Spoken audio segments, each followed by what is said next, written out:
Okay, we have a short game here, but a very fun one. As you can see, our team is quite out there, and this is just a random ranked game with, I've never noticed this, but they don't have, oh, they have the icons hidden. Our team has a rank 5. So matchmaking doing its wonders again, but still.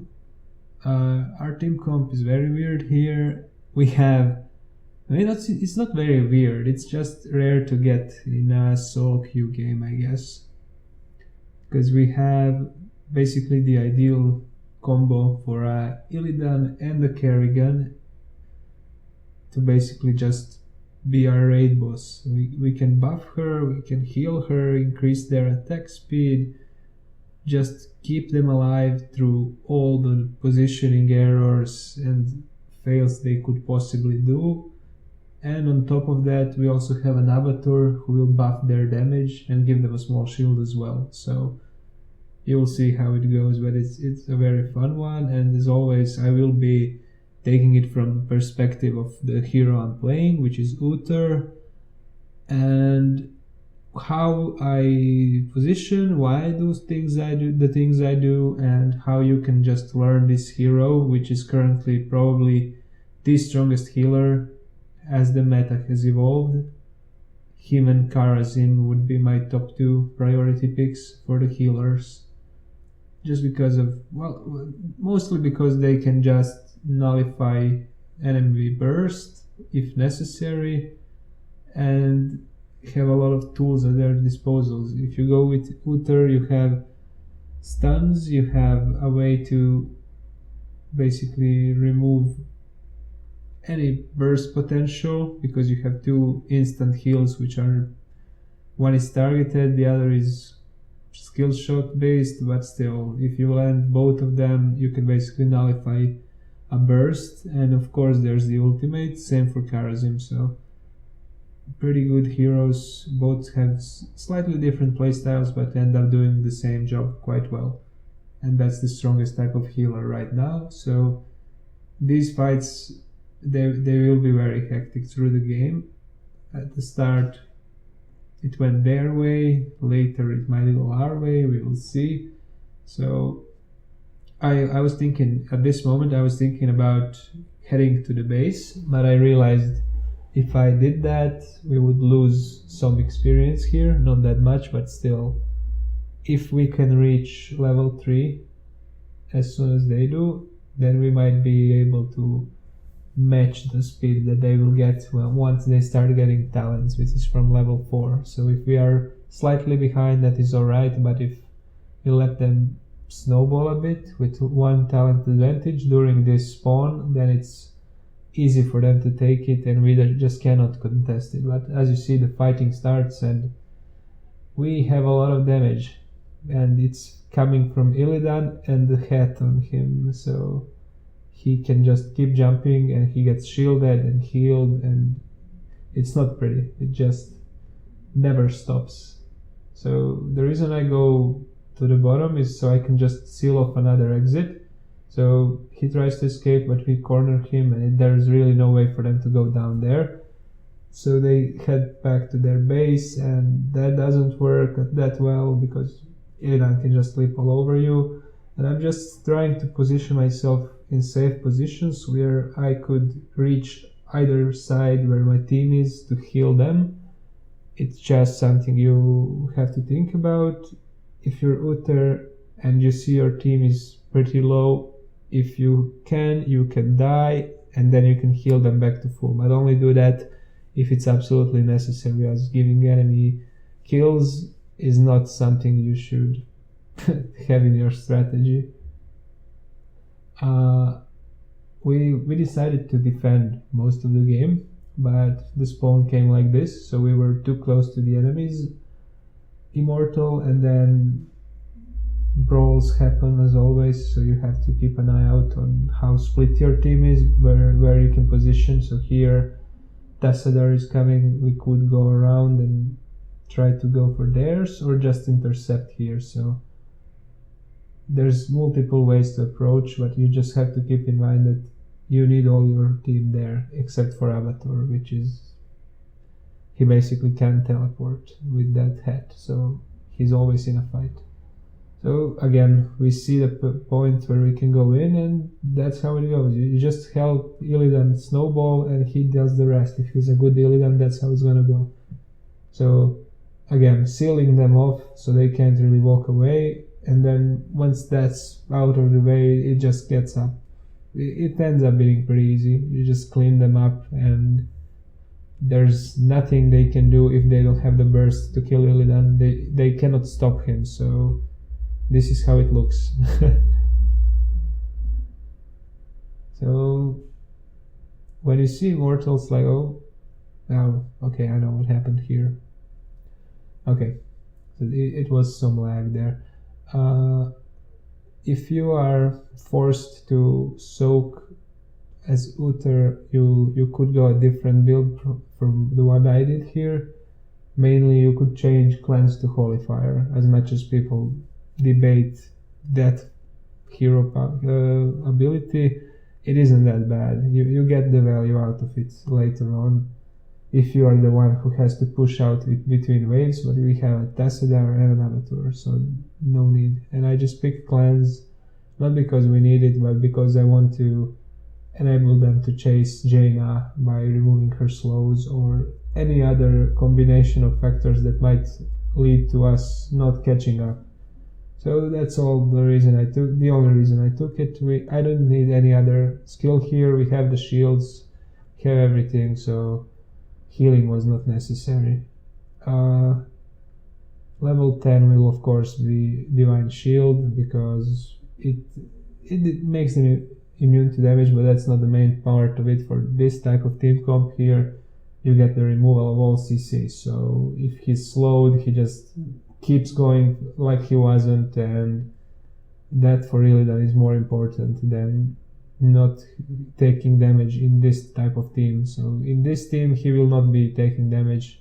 He's basically a tank when me and Tassadar focus him with our shields and heals, so he can focus on damage, and the shield is just there to help him chase. So mostly you want to roam with your Kerrigans or Illidans or any butcher, like all those heroes are good to roam with, so Zeratul as well. So anybody that would prefer not to be in lane, you can pair up with them and basically just increase the chance of enemy heroes dying. So we try to intercept if they are taking any objectives or neutral camps. We misjudged the camp for the top one. We thought they would do the harder one. Now they went for the spear throwers. So again, we still have quite an advantage at this point because they don't have a strong tank early on. Johanna is stronger as the game goes. So at this point, having these two heroes, which are not really that easy to counter, because Kerrigan is a bursty one and Illidan just deals auto attack damage, so even if you blind them, it doesn't end up working that well. Here I tried to roam, so I just forced Joanna not to go in, but she was alone, so it didn't end up mattering. That's a weird way to hit her there. I predicted she would move straight up, so it should have missed, but I guess she took a hard turn there. Here you see Illidan going way too deep, but he has the support, so I was expecting him honestly just to go over, and that would have been fine as well. So he went deep up in the sense of us not being in range to help him, but the team was not together, so it ended up working out. So here we see that even though the damage we have is good in team fights, it doesn't match up to Raynors, so we have to either kill him or give up the immortal, and we will try our best not to. Sorry. Yeah, as you see, if you see two enemy heroes that are tanks, you pick Raynor, end of discussion. But in this type of team comp, he's strong for objectives. He has the DPS, but in team fights against a team like this, not a good pick. Basically, he doesn't get to auto attack here. He just needs to run. Even the Tassadar combo is enough to destroy him. Yeah, at this point, the immortal doesn't matter that much. What matters is that they are dying for no great benefit. So they lose experience like this, and that costs them a lot through the game. So if you want to take the immortal, you need to make some use of it. If your team is dying for it, you're not going to be able to take any towers apart from the ones that he might get. So avoid dying if it doesn't mean the enemy team will get the immortal and you will die because you went too deep anyway. So if you went there like she did, that's alright. She tried her best. When you see the immortal hitting the fountains here, you should know that they will die in 2 hits. So if you have to even heal a little bit, it's good to use it. I did it for the mana mostly there. Our Illidan and Kerrigan are focused on taking the camps, which is nice, so I can just position to keep them safe. So I'm just scouting around to see if some of their team is trying to intercept or are roaming around together. So again, they went for the spear throwers or javelin throwers, which is their safest camp considering how we are positioning on the map to take. As here I stay away from the creep, so if there's a fight, it's not too obvious that I'm there. Shrink ray, because there's a Raynor, so even less of an impact in fights now.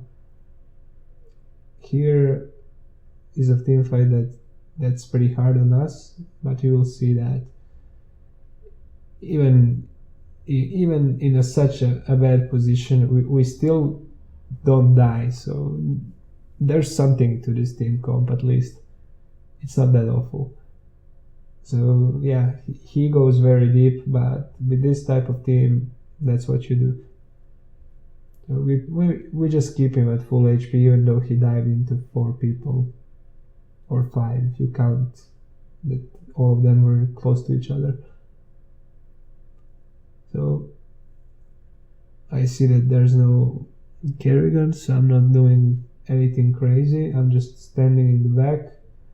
I'm trying to see who's going to start taking damage, and then I'll start healing that target. So here it is Illidan. Heal the Illidan, follow him a bit, and then I just glance at my cooldowns. I see that it's getting closer, and this is a part that surprised me. She had a talent that reduces all the CC by 75%, and it's a charge based thing, so it works every 15 seconds. You get one basically free cleanse to yourself.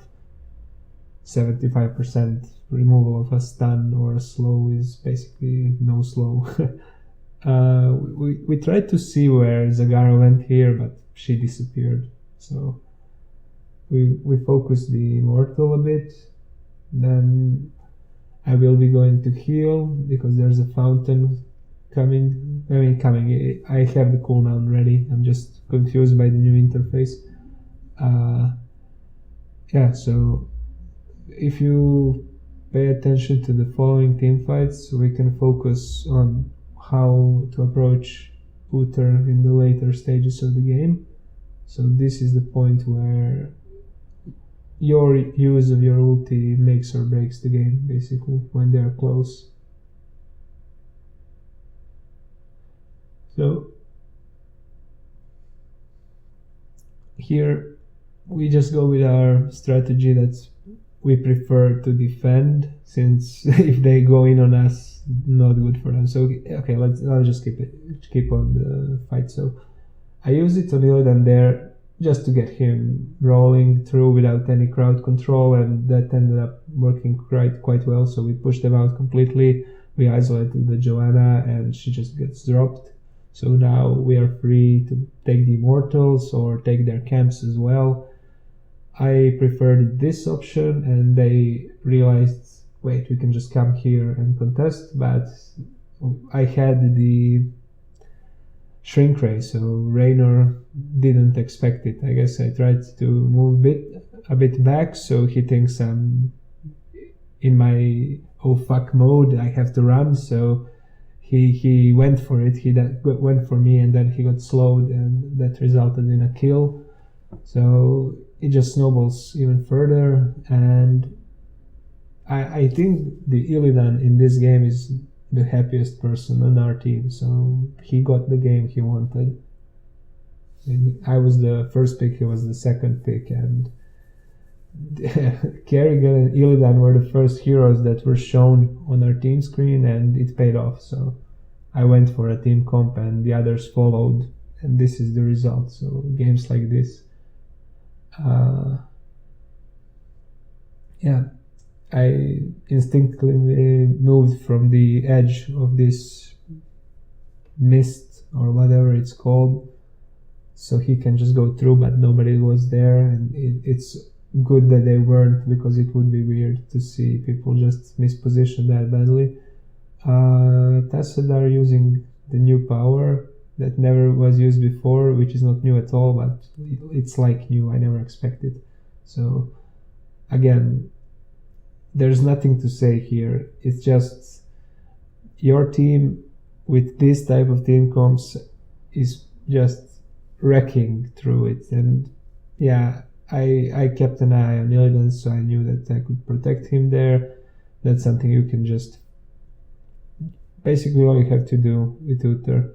If there is a specific hero that cannot die for your team, you can just basically tunnel vision on him and try to position so you are always in range to hop in and save him.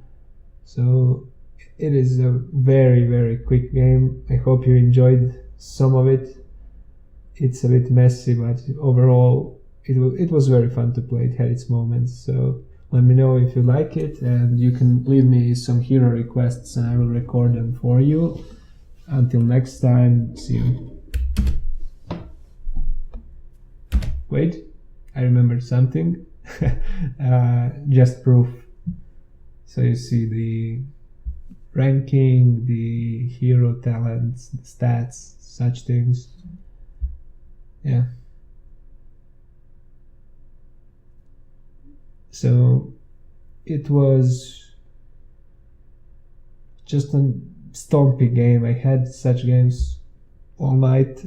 It's never been close, I'm guessing, because either they had a unranked player or just bad players, I guess, because we had a rank 5 and that worked out. So yeah, it's a weird trend though. If you just take a look at Lily's healing and my healing, it doesn't make sense. Uther should not be healing more than other heroes. Nothing was changed in the patches for him. He just doesn't have the healing output. So that's the talent I was talking about for Lily, Shake It Off. And her build just doesn't really help the team she had. So we had